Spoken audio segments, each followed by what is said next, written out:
Medina Zain saat ini membuat kehebohan di media sosial, dikarenakan Medina Zain sudah dijemput paksa oleh pihak kepolisian. Penjemputan Medina Zain sendiri dikarenakan telah 2 kali mangkir dari pemeriksaan polisi. Kini akun yang mengatasnamakan Uci Valdea buka suara mengenai penangkapan Medina Zain. Menurut Uci, hukum harus ditegakkan walaupun Medina Zain mengaku sakit. Dikatakan juga kalau terlapor sakit tak menjadi alasan. Hal tersebut takut dicontoh oleh banyak masyarakat Indonesia. Langkah penjemputan paksa Medina Zain adalah hal yang tepat. Medina Zain resmi ditahan Kamis 7 Juli 2022 sore. Medina Zain tiba di Mapolda Metro Jaya usai dijemput paksa oleh penyidik dalam dugaan kasus pencemaran nama baik.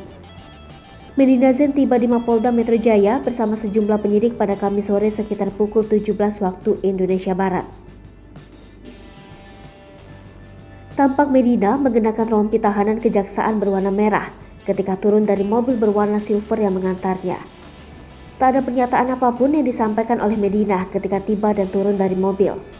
Dia hanya menundukkan kepala sambil berjalan arah ruang tahanan Polda Metro Jaya bersama penyidik.